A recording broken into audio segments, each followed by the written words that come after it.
నమస్తే, welcome to మనం TV. నేను పద్మిని. ప్రస్తుతంతో పాటు ప్రముఖ పంచాంగకర్త, వాస్తు జ్యోతిష పండితులు, హస్త సాముద్రిక నిపుణులు మేడికొండూరు విశ్వనాథ్ ప్రసాద్ గారు మనతో పాటు ఉన్నారు. మాట్లాడదాం. సార్ నమస్తే. సార్ ఓం మాతాపితృ గురుభ్యం నమః. నమస్కారం సార్. నక్షత్రాల గురించి ఎక్స్ప్లెయిన్ చేస్తూ ఉన్నారు. ఏ నక్షత్రాల వాళ్ళు ఎలా ఉంటారు అనేది వివరిస్తూ ఉన్నారు. మఖా నక్షత్రం, ఈ మఖా నక్షత్ర జాతకులు ఎలా ఉంటారు? మరి కేతువుకి సంబంధించినటువంటి నక్షత్రం కాబట్టి కేతువుని అభివర్ణించాలి అంటే చిత్ర విచిత్రంగా ఉంటుంది ఆయన ఇచ్చేటటువంటి ఫలితం అనేది అంటూ ఉంటారు కదా. మరి నక్షత్రం మీద కూడా అదే ఇంపాక్ట్ ఉంటుందా? రాస్యాధిపతి ఎటువంటి రిజల్ట్స్ని ఇస్తూ ఉంటారు మఖా నక్షత్ర జాతకులకి? వీళ్ళ గుణగణాలు ఎలా ఉంటాయి? మార్చుకోవాల్సినటువంటి అంశాలు ఏమిటి? అలాగే వీరు ఏ ఆరాధన చేస్తే మంచి ఫలితం ఉంటుంది? ఇవన్నీ ఒక్కసారి మీ ద్వారా సార్. మఖా నక్షత్రం సింహరాశిలో ప్రథమ నక్షత్రం. ఇందులో సింహరాశి అగ్నితత్వపు రాశి. అగ్నితత్వపు రాశి అన్నప్పుడు దాని ప్రత్యేకంగా రాశికి ఒక ప్రత్యేకమైన తత్వాన్ని ఆపాదించడం ఏమిటంటే, అందులో ప్రతి విషయానికి ఉద్రేకం పడే తత్వం, ఫైర్ అయ్యే తత్వం, ఇటువంటి మానసిక స్థితి కానీ ఇటువంటి ఉంటాయని మనం ఒక అంచనా వేయవచ్చు. రెండవది, సింహ రాశికి అధిపతి రవి. రవి యొక్క తత్వం ఏమిటి? సహజంగా అందరినీ శాసించే తత్వం, ఈగో రిలేటెడ్ తత్వం. మన శరీరంలో ఆత్మ కారక గ్రహం కూడా రవి కాబట్టి అందరినీ పరిపాలించే తత్వం. మఖా నక్షత్రానికి వింశోత్తరి సంబంధించిన నాథుడు కేతువు. రెండవది ట్యూటరీ రాట్, అంటే నక్షత్ర ఆధిపత్య దేవత పితరుడు. వీటన్నిటినీ పరుచుకున్నప్పుడు ఈ నక్షత్రం యొక్క ప్రాథమిక స్వభావం ఏమిటంటే, పితృదేవతలు అనుకున్నప్పుడు పితృదేవతలకు సంబంధించి, పూర్వీకులకు సంబంధించి జీన్స్ పరమైన విషయాలు వీరి వ్యక్తిత్వాన్ని, వీరి మానసిక స్థితిని ప్రభావితం చేస్తూ ఉంటాయి. వీరి రూపం, ఇటువంటి తత్వాలు కూడా తీసుకుంటున్నప్పుడు వారి తాతలు తండ్రులకు సంబంధించిన లక్షణాలు, హెరిడిటరీ సంబంధించిన విషయాలు, అటువంటి లక్షణాలు వారి ముఖంలో ప్రస్ఫుటంగా ఖచ్చితంగా ఏదో ఒకటి ఉంటాయి. పోలికలు. ఆ పోలికలు ఏమిటంటే, వాళ్ళ తాతగారి ముక్కు వచ్చిందనో, లేకపోతే వాళ్ళ నాన్నగారు కళ్ళు వచ్చాయనో, ఇటువంటిది ఏదో ఒక ప్రత్యేకమైన లక్షణం వాళ్ళ పూర్వీకుల నుంచి సంక్రమించింది ఉంటుంది. అంటే సిగ్నిఫికెంట్ గా సహజంగా ఉంటాయి, సహజంగా అందరికీ ఉంటాయి. ఇందులో సిగ్నిఫికెంట్ గా కనిపించే పరిస్థితులు ఉంటాయి. దాని తరువాత వీరికి సంబంధించి ఆరోగ్యపరమైన విషయాల గురించి చూసుకుంటున్నప్పుడు, పితృదేవతలకు సంబంధించిన శాంతి విధానాలు, అంటే పితృదేవతలకు మనం రెగ్యులర్గా పూజలు చేస్తూ ఉండటం, ఇవన్నీ ఉంటూ ఉంటాయి. శ్రాద్ధ కార్యక్రమాలు చేస్తూ ఉండటం, ఇటువంటివి జరుగుతున్న కుటుంబాలలో అటువంటి వారికి సంబంధించి వారికి ఎటువంటి ఇబ్బందికర సన్నివేశాలు ఉండే అవకాశాలు ఉండవు. కానీ పితృశాపాలు కనుక ఉండే కుటుంబాలు, అంటే పితరులను పూర్తిగా మరచిపోయి నిరాదరణ ఉన్న సన్నివేశాలలో వీరి ఆరోగ్యం మీద ప్రభావం చూపించే పరిస్థితులు, వీరి మానసిక స్థితి మీద ప్రభావం చూపించే సన్నివేశాలు ఉంటూ ఉంటాయి. కాబట్టి పితృదేవతలకు సంబంధించిన, అంటే హెరిడిటరీకి సంబంధించిన విషయాలు, వాళ్ళకి పూర్వజన్మకు సంబంధించి, లేకపోతే పితృదేవతలకు సంబంధించిన ఏదైనా ఇబ్బందికర సన్నివేశాలు వీరికి క్యారీ ఫార్వర్డ్ అవుతాయి అని అంచనా వేయచ్చు. ఇందులో మఖా నక్షత్రం మొదటి పాదం, ఇది నవాంశ క్రమంలో తీసుకుంటున్నప్పుడు మేష నవాంశ అవుతుంది. మేష నవాంశకి అధిపతి కుజుడు. సో వీటిని పరిగణలో తీసుకున్నప్పుడు వీరు ఆవేశ తత్వాలకు లోనయ్యే పరిస్థితులు ఉంటూ ఉంటాయి. అంటే తీవ్రమైన ఉద్వేగానికి ప్రదర్శించే పరిస్థితులు ఉంటూ ఉంటాయి. వీటితో పాటుగా వీరు ప్రతి విషయానికి తమ హుందాతనాన్ని ప్రదర్శించటం అనే స్థితి అనేది ఉంటుంది. హుందాతనాన్ని, తమలో ఉన్న గొప్పతనాన్ని ఎదుటివారు గుర్తించాలి అనే తత్వం అనేది ఉంటుంది. హిడెన్గా వీరికి సంబంధించి ఎంతో కాలంగా బయటికి కనిపించని గోప్యమైన అనారోగ్య స్థితులు ఉంటూ ఉంటాయి. ఇది బయటికి ఎవరికి చెప్పుకోలేని సన్నివేశాల్లో, ఎవరికి వ్యక్తీకరించలేని పరిస్థితుల్లో వారు కూడా, అంటే వారు వైద్యుల దగ్గరికి వెళ్ళని కారణం చేత అవి కొన్ని సందర్భాల్లో ముదిరే అవకాశాలు ఉంటూ ఉంటాయి. అంటే వీటికి సంబంధించి ఎక్కువ సందర్భాల్లో ఈ మఖా నక్షత్రం మొదటి పాదానికి సంబంధించిన వారికి గోప్యంగా ఉండి ఆటో ఇమ్యూనిటీ డిజార్డర్స్ ఏర్పడే అవకాశాలు ఉంటూ ఉంటాయి. కాబట్టి వారు ఆ వైద్యులను సంప్రదించిన సందర్భాల్లో అనుకూలమైన పరిస్థితులు ఉంటాయి. ఇక మఖా నక్షత్రం 2వ పాదానికి తీసుకుంటున్నప్పుడు వారు అందులో నవాంశ నాథుడికి సంబంధించి చూసుకుంటున్నప్పుడు అది వృషభ నవాంశ అవుతుంది. వృషభ నవాంశకి అధిపతి శుక్రుడు. శుక్రునికి సంబంధించిన మనం ప్రతి సందర్భంలోనూ అనుకుంటూ ఉన్నది పారవశ్యతకు సంబంధించిన విషయాలు అని. పారవశ్యతకు సంబంధించిన విషయాలకు సంబంధించి నిగూఢంగా ఉండే సమస్యలు ఏమంటే వారు బయటికి ఎవరికీ తెలియకుండా, అంటే పారవశ్యతకు సంబంధించిన విషయాలలో సపోజ్ ఉదాహరణకి నెగటివ్ సైడే తీసుకుందాం. వారికి ఏదైనా దురలవాటు ఉన్నది అని అనుకుందాం.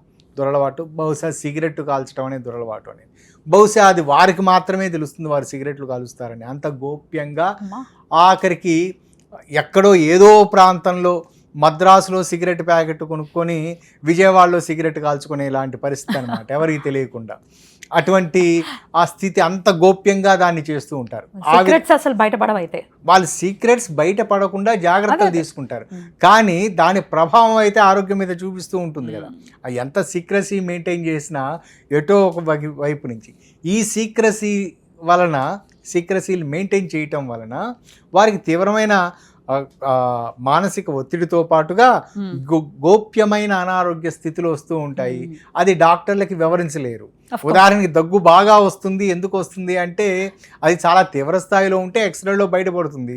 డాక్టర్ గారు చూసి ఏం చెప్తారు? నిజం చెప్తే కదా తెలిసేది. కొన్ని సందర్భాల్లో ఇదేమిటంటే వీరికి సంబంధించి ఎవరికి తెలియకుండా డ్రగ్ అబ్యూస్ లాంటి లక్షణాలు, డ్రగ్ అబ్యూస్ చేయటం, ఇటువంటివి. ఇది నెగిటివ్ సైడ్.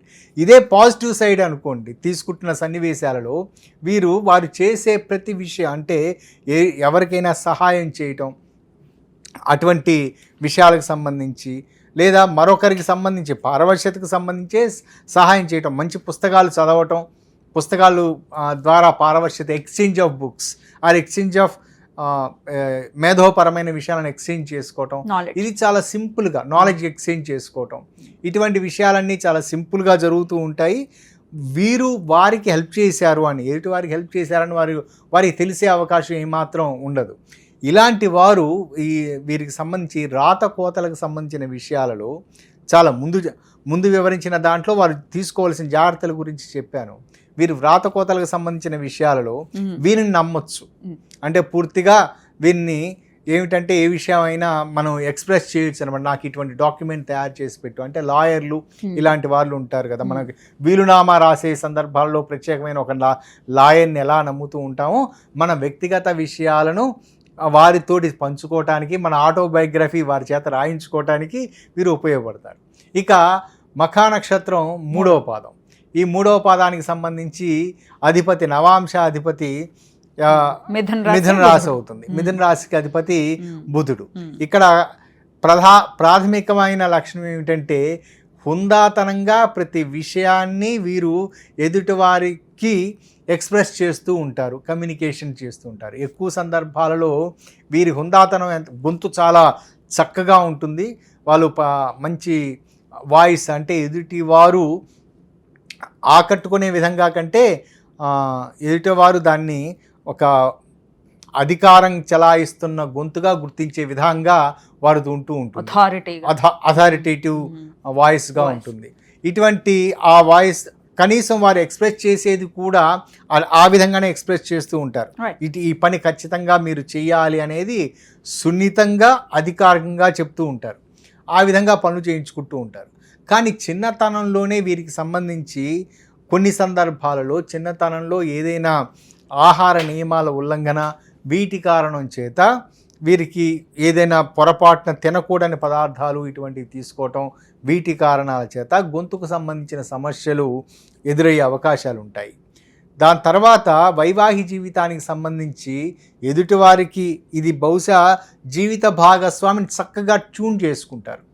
ట్యూన్ చేసుకోవడం అంటే బహుశా ఈయన తత్వం లేదా ఈవిడ తత్వం ఇదే అని ఎదుటివారు జీవిత భాగస్వామి అంగీకరించే విధంగా వీరి ప్రవర్తన ఉంటూ ఉంటుంది. ఇందులో వీరు ఎటువంటి ఇబ్బందికర అంటే ఎదుటివారు అనుమానించే విధంగా వీరి ప్రవర్తన ఏది ఉండదు, ఎదుటివారు గౌరవించే విధంగా ఉంటుంది. కానీ అనుకోని విధంగా వీరి సంతానానికి సంబంధించి సంతానం మటుకు వీరిని వ్యతిరేకించే అవకాశాలు ఉంటూ ఉంటాయి. కారణం ఏమిటంటే హెరిడిటరీ ఫ్యాక్టర్స్ అని చెప్తూ ఉన్నాను కదా. పితృదేవతల శాపం ఏదో ఎక్కడో అక్కడ పొరపాట్లు జరిగే అవకాశం ఉంటుంది. ఈ మఖా నక్షత్రం 3వ పాదంలో ఉన్న వారికి పితృదేవతల శాపాలు కొంత ఏదో ఒక ఇబ్బంది పెట్టే అవకాశం ఉంటుంది. దాని తర్వాత మఖా నక్షత్రం 4వ పాదానికి సంబంధించి తీసుకున్నప్పుడు ఇక్కడ కామన్ ఫ్యాక్టర్స్ ఇవి సరిపోతూ ఉంటాయి. ఇక్కడ ప్రాథమికమైన విషయం నవాంశ అధిపతి అంటే కర్కాటక నవాంశ అవుతుంది. కర్కాటక నవాంశాధిపతి చంద్రుడు అవుతాడు. అంటే ఇక్కడ రవి చంద్రుల కాంబినేషన్ ఏర్పడుతూ ఉంది, అంతే కదా. ఇక్కడ సింహరాశిలో ఉన్నది రాశ్యాధిపతి, నవాంశాధిపతి చంద్రుడు. ఈ కారణం చేత ప్లస్ కేతు ఇక్కడే ఇది అంటే ఈ 3 కాంబినేషన్స్ చూసుకుంటున్నప్పుడు అమావాస్య కేతుగ్రస్త అమావాస్యానికి కేతుగ్రస్త గ్రహణం కేతుగ్రస్త సూర్యగ్రహణం లాంటిది, అంతే కదా.